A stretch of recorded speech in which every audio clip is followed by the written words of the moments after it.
Okay, so I believe that I'm going to speak in English and that they will then translate into Thai or somebody maybe into Punjabi, I don't know.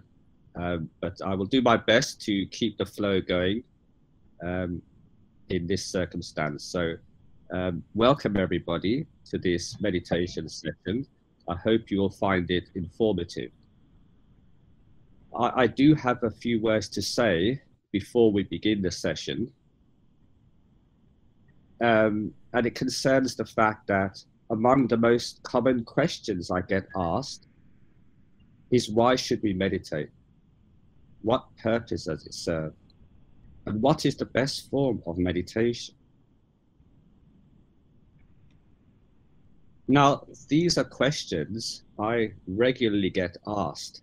So I will take this opportunity to answer all this briefly here today, as most of our audience, I believe, are newcomers to all this.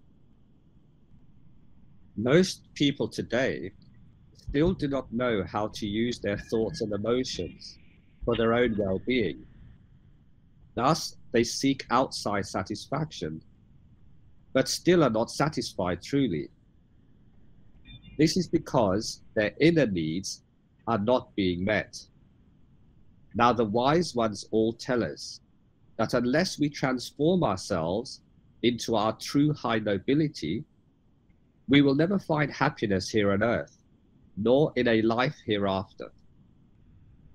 Now, the reason for doing any high-level meditation is transformation. And transformation, in a spiritual sense, simply means that you want to change what you are right now into something better, whether it's to become a better human being or to connect with your own high wisdom and origin. You want to know who you really are, more than just a physical. Your true self, indeed. For most people in the world, transformation simply means making some improvements to themselves by, let's say, taking classes to learn something new, going to the gym to work out, or changing their image or appearance to better represent what they feel inside. Now, all these things are okay from the physical point of view, but they are not deeply satisfying, nor do they address the many questions we have about life itself and our part in it.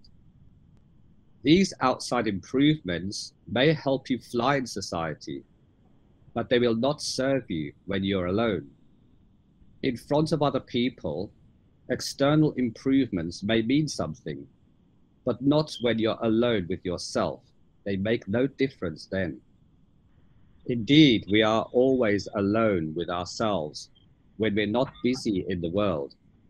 Now, for some, they begin to question their place in life and even the purpose of their very existence. Outside of ourselves, the whole world is crowded with hustle and bustle that does not let you rest. But when you're alone, your true self comes forth, which you alone have to face every day. You can pretend to the world whatever you like, but you cannot deceive your own self. At some point in life, you will have to face yourself and ask yourself some serious questions. And for those who do so, that's when their spiritual journey begins. In society, you have to play the game of life for sure, but none of that really matters when you're by yourself. You can relax and simply be yourself. Indeed, when you are by yourself, no falsehoods are needed, no pretense is required. You are just you. But if you do not satisfy your inner needs as well as your outside needs, you will never be truly happy, because your outside life is all a lie, conforming to society, but it is not who or what you really are. If you are seeking true happiness and wisdom, then the question you should really ask yourself is this: do you really want to only live a lie, pretending to be something you are not, just to fit into the society you identify with. This can be very tiring after a while, which is why people need time to recover alone, doing mindless activities, though still find no lasting peace this way. Well, I can tell you, as a spiritual practitioner for over 25 years, that there is. Through knowing your real self and fulfilling your higher needs, you can find the peace, happiness, and wisdom that you seek in life. Whether we're talking about the inside or the outside of ourselves, unless we do the right things won't happen for us. We become unhappy when things do not happen our way. Yet life doesn't happen our way, and nobody else happens our way. So do you really believe that the world will happen exactly the way you want it? Do you even believe that the world will happen your way, even in just one day, let alone the future? Of course not. That's just common sense, isn't it? Things don't happen our way simply because we wish them to be so. Yet still we waste our time trying to pursue that falsehood, simply because we are pulled by the society we live in, who are all equally crazy too. It is far better for us to start transforming ourselves when we are all alone, to be free of the world's effect upon us, by peacefully and harmoniously going with the flow, rather than trying to fight the world. So the real person that you are must happen your way, if you are to be happy within, else you're a lost case. If no one else happens our way, it's okay, as long as we happen our way within. But how to go about this we do not know. Yet there is an answer. What does life really mean for us?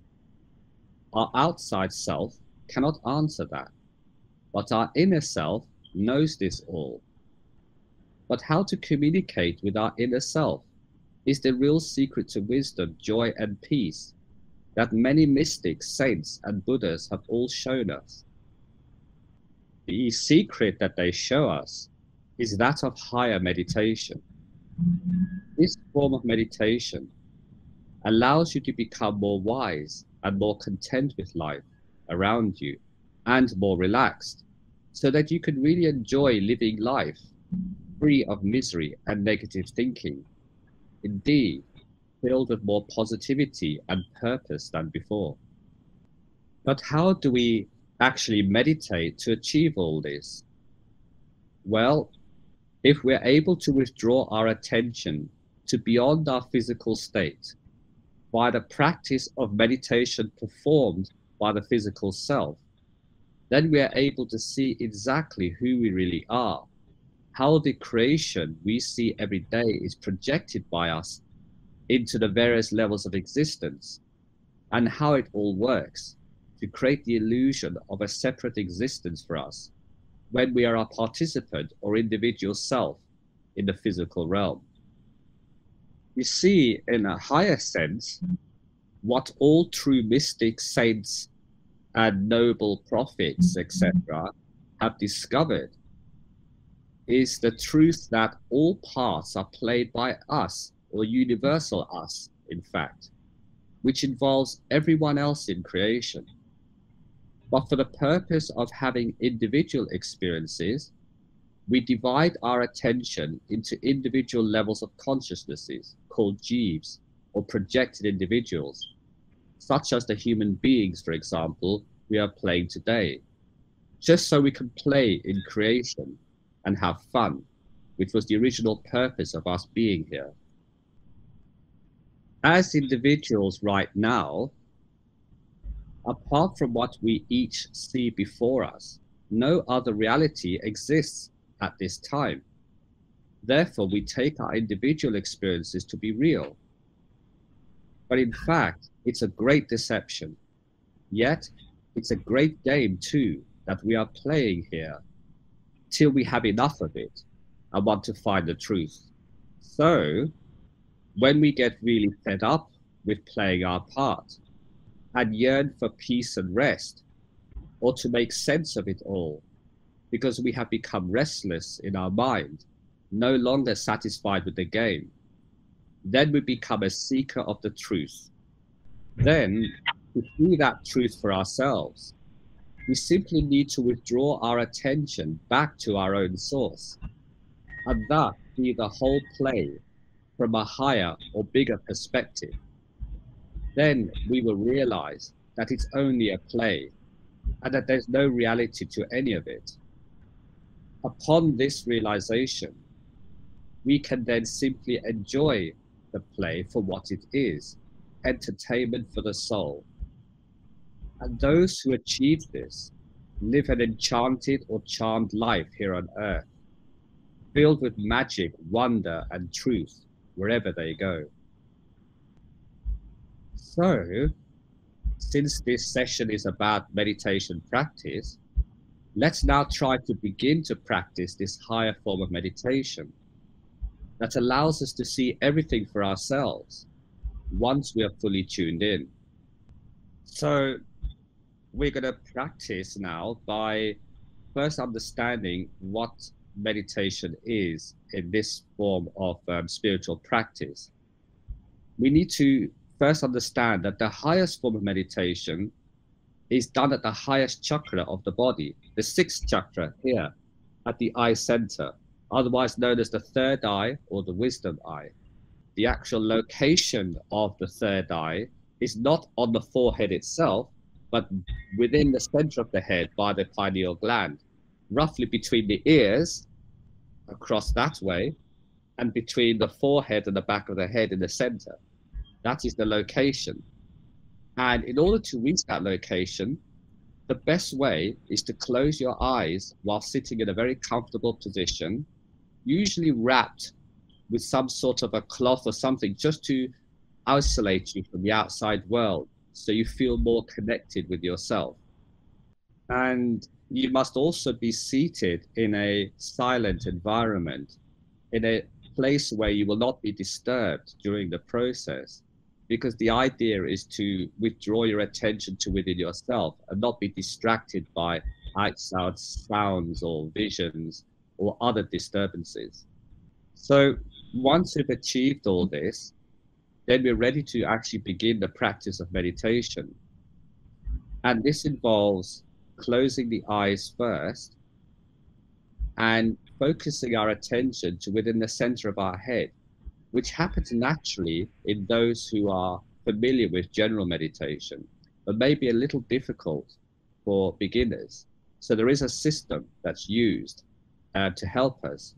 And the easiest way that most people find is to, when they close their eyes, to imagine that their neck is like a staircase, and that they, their spiritual self, is walking up the staircase slowly up into the level of the ears within, and that there's a platform there, and they step onto the platform and sit down in the yoga meditation posture and just be there. Imagine themselves being there. That's the beginning.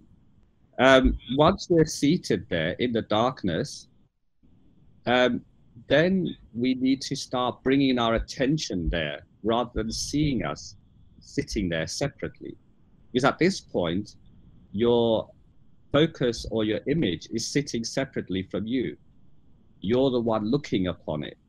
What you now need to do after seeing yourself sitting on a platform is place your attention there by joining it with your feeling. Put your feeling there so you become that person actually sitting on the platform. Now, once we're sitting there looking into the darkness, a problem arises. The problem is that the mind starts talking and chattering away, saying, what is this, or what's happening there, or I can't see anything. It starts talking. So to occupy the mind, because what we want to do is rise beyond the level of the mind itself, since this is the highest form of meditation, and we're trying to connect with our real self, the soul, the Atma, not the jiva of the mind. But to do this, we need some form of a mantra. Now, holy masters give their disciples a personal mantra to recite, which is charged with a certain power that enables the mind to become still. However, because we are having many different people of different levels attending this session, I will try to give you a very simple mantra that is universal for everybody, and that is Sat Nam. Sat Nam simply means true name or truth or holy truth. And it's appropriate for a practice session because it does convey exactly what we're trying to represent here, which is connecting with our higher truth. Once we have this mantra, then we must recite it silently within our mind. This is not something that's spoken out loud. It must be silent and it must be repeated by the mind itself. No physical parts of the body must move, not even in silence. Sometimes we feel that our throat should get involved, our mouth should move slightly. No, this is done solely with the mind. And it is done by the person sitting there on the platform within your head, which is in fact your true self, your beginning of your true self. So you must place your attention there, see yourself sitting there, and start slowly repeating the mantra Sat Nam. And you will do this continuously with the mind, which will stop the mind from talking otherwise. So by continuously repeating this and looking into the darkness, keeping our attention always forward, make sure we do not start looking around, like looking left or right, up or down, to try and see what's happening around us. For this type of meditation, the doorway to the world within is the width of a hair. It is so narrow that any slight movement, you'll miss it. So you must keep absolutely still and centered with your attention and not be encouraged to look around anywhere. So keep the attention focused forward and center and recite the names very slowly and deliberately and see what comes right in front of you, ignoring anything else around you to the sides, up or down. So once we've attained this focus of concentration, several things may happen to us, depending on how much we're able to focus and keep our focus. Two things are likely to be seen. One is visual and the other is a sound. Now, at this point, many things may visually come in front of you, but your job is, because you only seek the very highest truth, your job is to ignore all of them. Don't follow them around. Don't try to inquire what they are. Just ignore them. Keep the attention centered and keep going forward, letting the attention flow naturally forward in the forward direction only, following nothing that you see that comes your way, no matter how tempting it may be. And the second part is some people start hearing sounds. And there are about 3,000 different types of sounds you'll hear at this point. And these are called practice sounds. They don't have the power to pull you within yet. That comes later on. But these sounds are there as, you could say, distractions, just like the images I spoke to you about. Most people who practice this type of meditation without a sincere guide, without a holy master to guide them, get stuck at this point because they'll wander off somewhere following a sound or some sights and so on, and they'll never make it. They'll never get through the width of the hair tunnel that allows you access to the next realm, the next spiritual realm. So if you hear these sounds or see these visions, please ignore them and keep your attention focused, because your aim is to go higher up and not wander around in these lower realms. Now, for people who are able to concentrate at this point and maintain their concentration, the first thing they'll start noticing is complete rest and peace in their mind. And then this may be followed by a loss of feeling of their limbs, their hands and their feet. They can't feel their hands and their feet only. In fact, they probably can't feel most of their body, say above the level, below the level of the heart. And this is natural. As the attention is withdrawn more completely, you eventually lose awareness of the entire body, and you wholly immerse yourself in the being that you are within at the eye center. eventually, with practice, the concentration becomes so focused that you lose almost complete awareness that you are sitting in meditation at all. And then something magical happens. You will suddenly notice that in front of you appears a starry sky, a wonderful sky that looks like the brilliant stars at night on a clear day, on a clear sky.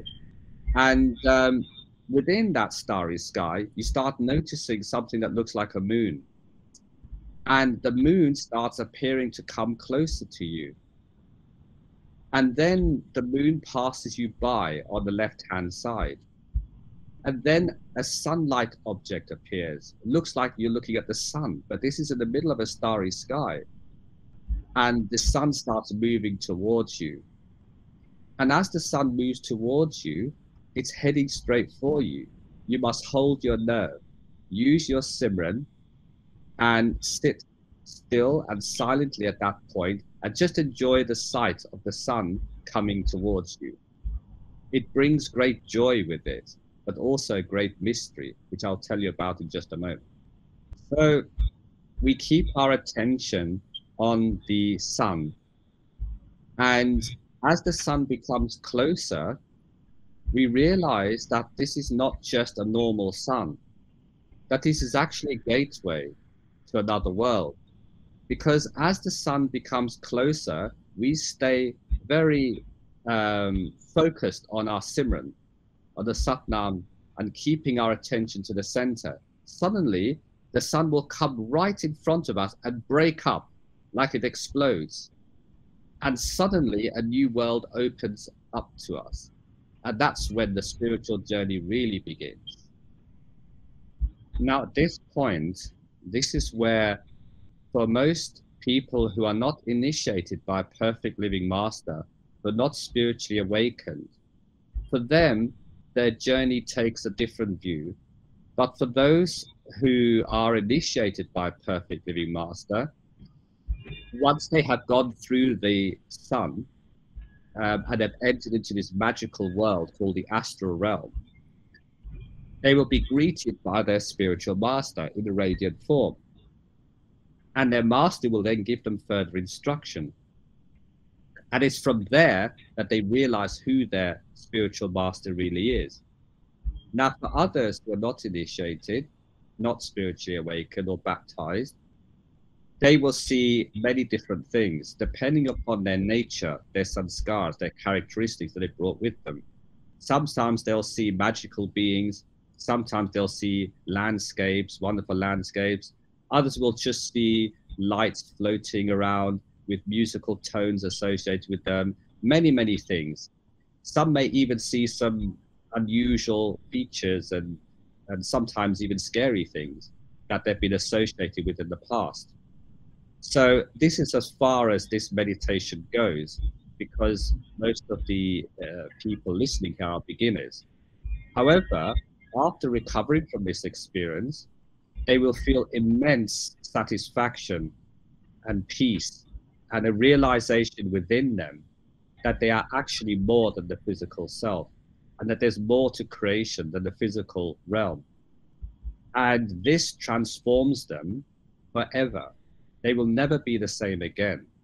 They will never see the world again the same way. And they will start their journey of truth seeking earnestly after that. Now, before we actually begin the practice session, I just want to remind you that the most important part of all this is your ability to focus in sincerity at the eye center and let yourself just go. Just be relaxed. There's no thoughts required other than doing the Simran, the mantra that was given to you, and keeping your focus straight ahead of you. There's nothing else for you to do there. There's no magical rites or rituals, no ceremonies, no nothing. Just sit there and wait. Whatever is meant to come to you at that point will present itself to you. Your job only is to keep your focus there and to enjoy the experience. So remember, you must be receptive. to whatever comes your way. And whatever you are meant to see, whatever you're meant to experience, will be yours and yours alone. No two people see exactly the same thing at this point because it depends on their individual journey here into creation. The way they go back home is the same way. So, whilst this is a rough guide, what you will see personally will be unique to you and it'll be your personal journey. Now, beyond this point, there are many other realms and wonders that I could describe. But since this is a very beginner session, it's no point in me baffling you all with the details of the journey within much higher up, which all I can say to you is far more wonderful than anything you could possibly imagine or anything that you have read or described. There are no words to describe the experiences of what happens beyond this point. So I'll let that for you to discover for yourself. But for now, we're going to start the actual session by summarizing all that's been mentioned and then actually doing a practice meditation session. So we'll begin now by summarizing briefly what's just been mentioned. The first thing is to make sure that you're seated in a comfortable position in a room where you will not be disturbed. You must try to isolate yourself from your surroundings by using something like a simple meditation cloth like this one, or any kind of shawl or something, or even a blanket that makes you feel snug and isolated from the world.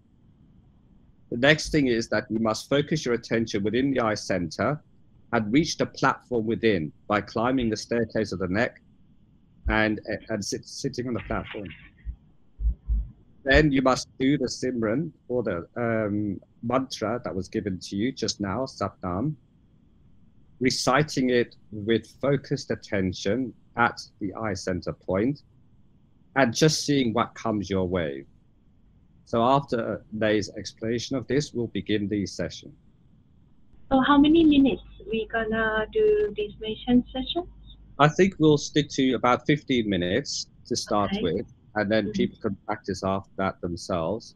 But we could just generate the feeling of the idea for them and see if they can connect with us, because as a group, the meditation is more powerful than singly done, and people often have a greater experience.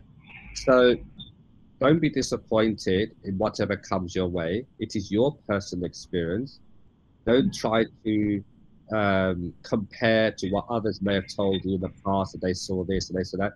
It's your individual journey, your unique experience, and every single experience is valid. So please enjoy the session and let's see where it takes you. Remember, practice makes perfect. And the more you do this, it is recommended that you spend at least half an hour in the morning and in the evening when you first wake up and before going to bed. You will notice a big change within you, a profound change.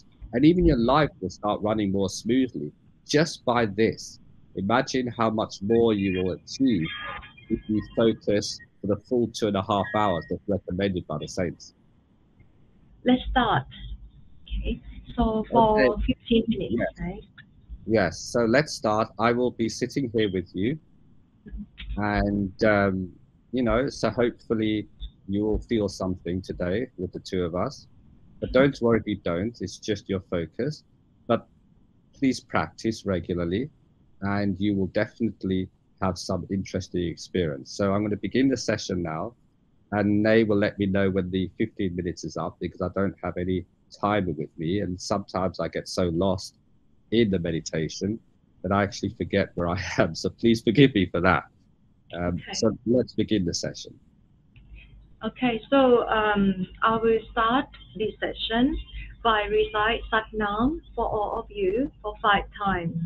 So after this 5 times, we meditate together for 15 minutes. And after that, I will call everybody out.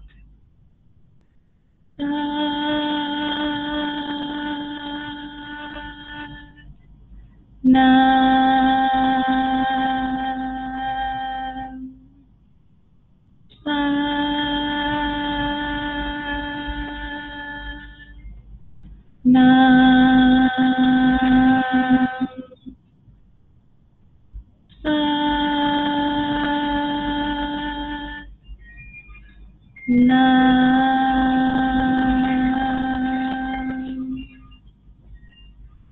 Sat. Nam.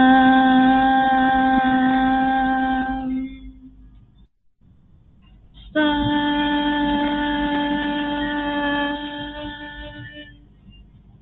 Nam.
Okay, so slowly feel yourself. Please follow my voice to come out of the meditation. I will count 5, 4, 3, 2, 1.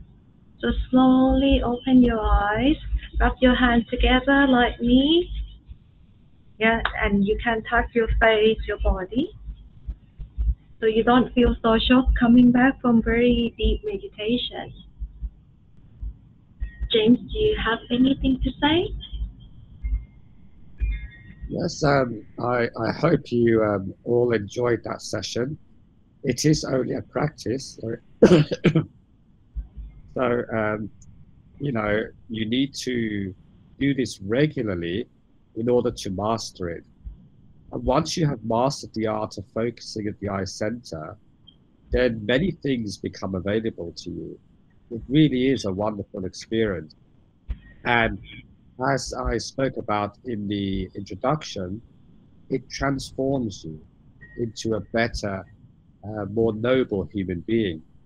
Your inner wisdom, your inner peace, and your inner joys come forward, and you're much more able to face the world more bravely and more wisely, knowing what decisions to make. It just brings so much more joy to your life experience and so much more meaning as well. And if you're fortunate enough to come across a perfect living master who will accept you as a disciple and open your inner vision through initiation, then you will see many, much more besides, beyond all of this. So I look forward to seeing you all in the future, and hopefully you have all benefited from this. And if there are any questions, then I don't mind remaining for a little while longer to answer any questions. Otherwise, I'll let May carry on with the proceedings from here. So you have anything else, James, to add? Otherwise, I No, can close the session. I have a meeting now at 4 o'clock here in the UK. Okay. So I must beg your leave, and I Okay. wish you the best and send great masters and masters' blessings to you all. Take care of yourself, practice well, and see everything for yourself. Don't just take our word for it. This is a path of actual experience whilst you're living, not blind faith. So God bless you all.